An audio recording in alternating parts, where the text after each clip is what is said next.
ఈరోజు మధ్యాహ్నం గుర్తు తెలియని దొంగలు ఈ గగన్ కొంచెం ఇంద్రమ్మ కాలనీలోని గగన్ వాళ్ళ ఇంట్లో తాళం బ్రేక్ చేసి దొంగతనం చేసినట్టు మాకు ఇన్ఫర్మేషన్ రాగానే ఇమ్మీడియట్గా వచ్చినాం.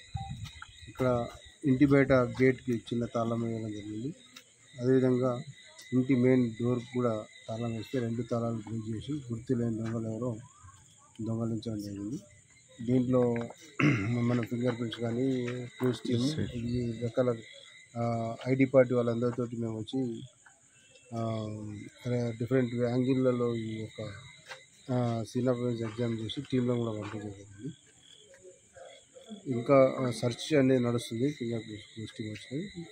ఎంత పోయింది అనేది ఇంకా మనకు ప్రాపర్టీ వాళ్ళు ఇంకా డిక్లేర్ చేయలేదు. ఇంకా మీ పత్రికా సోదరుల ద్వారా నేను నిజామాబాద్ జిల్లా ప్రజలందరికీ, ఎస్పెషల్లీ ఆర్మూర్ జిల్లా ప్రజలకు, ఆర్మూర్ తాలూకా ప్రజలకు ఇలాంటి విలువైన వస్తువులను కానీ ఇంకా బంగారం కానీ నగదు కానీ దయచేసి బ్యాంకులలో పెట్టుకోవడం అనేది చేయాలి.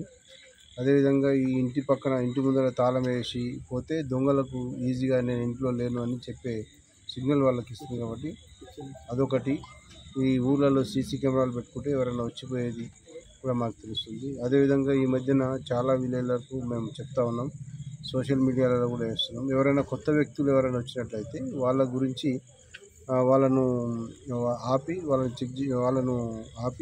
మాకు పోలీసులకు ఇన్ఫర్మేషన్ ఇస్తే వాళ్ళు ఎక్కడోళ్ళు ఎవరు ఎందుకు వచ్చారనేది. ఇప్పుడు చాలామంది ఏం చేస్తారంటే పాత ఇనుప సామాన్లను, లేకపోతే సెల్ ఫోన్ రిపేర్ అయినో, లేకపోతే ఇంకేదైనా సైకిల్ రిపేర్ అయినో, లేకపోతే ఇంకా రకరకాల కారణాలతో చిన్న చిన్న వ్యాపారాల పేరు మీద ఊళ్ళు గల్లీలు తిరిగి గస్తులు తిరిగి వాళ్ళు అబ్జర్వేషన్ చేస్తారు. ఇంటి బయట ఏదైనా తాళం ఉందా అనేది అబ్జర్వ్ చేసి నైట్లో కానీ డేలో కానీ దొంగతనాలు చేసే అవకాశం ఉంటుంది.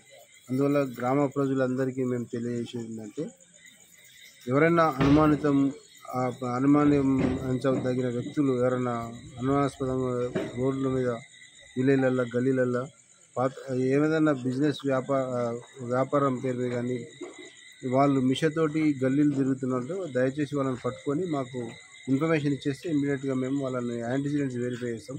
ఈ ఆధునిక సొసైటీలో ఎవరు కూడా వీధి వ్యాపారాలు చేసేవాళ్ళు చాలా అరుదుగా వస్తారు. ఓన్లీ దొంగతనం చేసేవాళ్ళు మాత్రమే ఇలాంటి గస్తీలు తిరిగి అబ్జర్వ్ చేస్తారు. కాబట్టి మీ అందరి ద్వారా నేను ఈ నిజామాబాద్ జిల్లా ప్రజలకు తెలియజేస్తాను. ఎట్లాంటి అనుమానాస్పద వ్యక్తులు వస్తే మాకు ఖచ్చితంగా ఇన్ఫర్మేషన్ ఇస్తే ఇట్లాంటి అఫెన్సులు మనం ప్రివెంట్ చేయగలుగుతాం. దీని గురించి మేము టీం పెట్టినాం. డెఫినెట్గా మేము దొంగలం పడతాం. Thank you.